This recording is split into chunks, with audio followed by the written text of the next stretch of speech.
Hello everyone, welcome to class 11th में आपका स्वागत है बच्चों। लेकिन आपने एक चीज़ नोटिस किया होगा, अगर आप कक्षा अभी 11 में जस्ट अभी पहुंचे हैं तो आपको पता होगा जब आप कक्षा 6 से लेकर 8 तक थे तो एक पड़ाव था। कक्षा 9 से लेकर 10 एक ही तरह का पैटर्न था, 6 से लेकर 8 तक भी एक ही तरह का पैटर्न था। अब जब आप कक्षा 11 में आए हैं तो कक्षा 11 और 12 में एक ही तरह का पैटर्न है। तो जब हम एक सीढ़ी से दूसरी सीढ़ी चढ़ते हैं ना, थोड़ी सी हमें मेहनत करनी पड़ती है, थोड़ा सा अजीब लगता है। ये चीज़ है। जब आप कक्षा 10 से कक्षा 11 में आए हो, ठीक है, कक्षा 10 से आप कक्षा 11 में आए हो, तो इनिशियल स्टेज में आपको थोड़ा सा तकलीफ होगा। ठीक है, आपको थोड़ी सी चीज़ें आपको अजीब लगेंगी। आपको लगेगा कि अरे यार इतनी मोटी मोटी किताबें हैं, इतना मोटा मोटा है, इतना टफ है। ठीक है, ये चीज़ आपको फील होगा, स्पेशली अगर आपने फिजिक्स केमिस्ट्री मैथ लिया है या फिर पीसीबी लिया है ग्रुप, आपने फिजिक्स केमिस्ट्री बायोलॉजी। हमारा ग्रुप, हम जो बात कर रहे हैं फिजिक्स केमिस्ट्री मैथ के लिए कर रहे हैं, और बायोलॉजी के लिए भी सेम ही चीज़ें हैं। कैसे पढ़ना है वो मैं आपको बताऊंगा, कंप्लीट रोड मैप आपको बताऊंगा, उन पे आपको अच्छे से देखना है। सबसे पहले चीज़ देखो बच्चों, आपको स्टार्टिंग में इनिशियल कम से कम 15 से 20 दिन या फिर एक महीना देना होगा आपको। मैं अपनी बात बताऊं तो जब मैं कक्षा 11 में आया था तो मुझे स्टार्टिंग में बहुत ज़्यादा टफ लग रहा था, क्योंकि मैं सरकारी स्कूल से पढ़ता हूँ और हमारे टीचर भी ऐसे ही हैं, थे एक्चुअली। और मैंने कभी, हमारे टाइम में कोई कोचिंग वोचिंग उतना था नहीं, ना ही यूट्यूब था। अब आपके टाइम पे तो इतना सब कुछ फैसिलिटी अवेलेबल है। ठीक है, तो आपके टाइम अगर आपकी ऐसी फैसिलिटी मुझे मिली होती तो फिर मैं कुछ अलग ही लेवल पे अभी होता। ठीक है, तो जो होता है अच्छे के लिए होता है, अगर वो चीज़ होती तो मैं आज आपको पढ़ा नहीं रहा होता। ठीक, तो देखिए बच्चों, एक चीज़ आपको ध्यान देना है, आपको एक टाइम देना होगा खुद को। और यकीन मानो, अगर वो टाइम आपने दे दिया तो ये कक्षा 11 वैसे बहुत ज़्यादा आसान है बहुत आसान। ठीक, आपको फिजिक्स, आपको केमिस्ट्री और आपको मैथ मिलेगी। ये जो मैथ है कक्षा 9-10 की मैथ से एकदम अलग है। इस मैथ में आपको जोड़ना घटाना गुणा भाग ये सब कुछ नहीं मिलेगा। थोड़ा सा अलग मैथ है लेकिन आसान है। मेरी बात मैं आपको, मेरा जो एक्सपीरियंस है, मेरा जो दोस्त कक्षा 10 में उसकी सेकंड डिवीजन थी, जिसको मैथ उतनी अच्छी नहीं आती थी, मतलब एवरेज था, लेकिन कक्षा 11-12 में उसकी मैथ बहुत शानदार थी, टॉपर की कैटेगरी में आ गया था। ठीक है, अगर आप सोच रहे हो कि आप कक्षा 10 में एवरेज थे तो कक्षा 11-12 में आप एवरेज ही रहोगे, तो ये बात गलत है।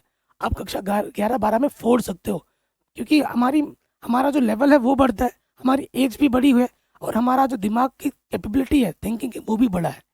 ठीक है, हम मेहनत करना और सीखेंगे, हाँ लेकिन मेहनत करनी पड़ेगी। ठीक है, तो आप टॉपर बन सकते हो, ये एक्सपीरियंस से देखा है मैंने।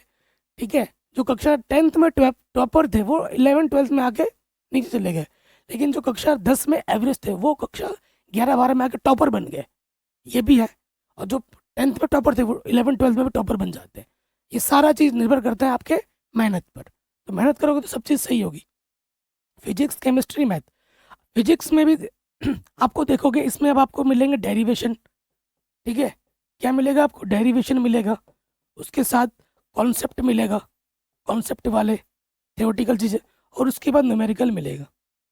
ठीक, केमिस्ट्री में आपके 3 प्रकार की केमिस्ट्री होगी, एक फिजिकल केमिस्ट्री होगी, एक ऑर्गेनिक केमिस्ट्री होगी, और एक इनऑर्गेनिक केमिस्ट्री होगी।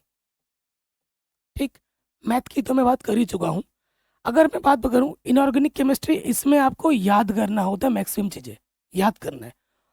फिजिकल केमिस्ट्री ज़्यादा आसान होती है, इसमें आपको थोड़े बहुत डेरिवेशन, थोड़े बहुत न्यूमेरिकल और थोड़े बहुत इजी कॉन्सेप्ट होते हैं। और ऑर्गेनिक में आपको सारे क्रियाविधि मिलेंगे, जिस पे आपको ज़्यादा ध्यान देना है। ठीक है, जिसमें आपको ज़्यादा ध्यान देना है।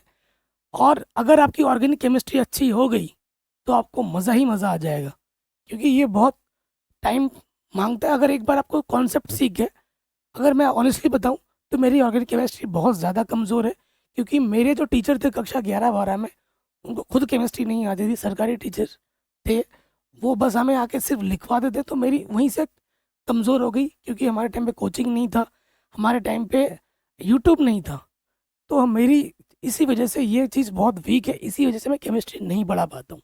क्योंकि मैं व्यूज़ के चक्कर में नहीं जाता हूँ। आजकल ऐसे कई यूट्यूबर हैं जिनका खुद मैथ का बैकग्राउंड नहीं है, जो खुद पढ़े लिखे नहीं है, साइंस बैकग्राउंड से नहीं है, वो क्या करते हैं, वो यहाँ वहाँ से वीडियो देख के कॉपी कर लेते हैं, वो आके हाँ, ये है वो है, उन्हें खुद नहीं पता क्यों है बना दे रहे।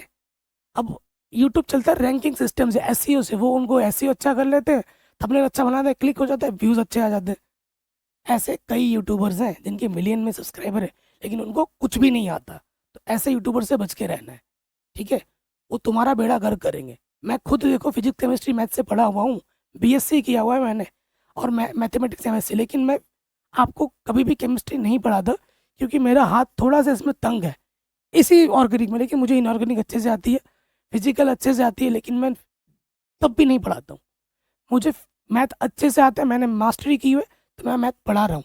मैं फिजिक्स भी बहुत कम पढ़ाता हूँ, हालांकि मेरा पता है फेवरेट सब्जेक्ट क्या है, फिजिक्स है, ठीक है। लेकिन मैं आपको मैथ्स पढ़ाता हूँ क्योंकि मैंने एमएससी की हुई है, मास्टर्स किया हुआ है मैथ्स में, ठीक है। मेरी अच्छी नॉलेज इसी में है, लेकिन मुझे फिजिक्स भी बहुत अच्छे से आती है, ठीक है।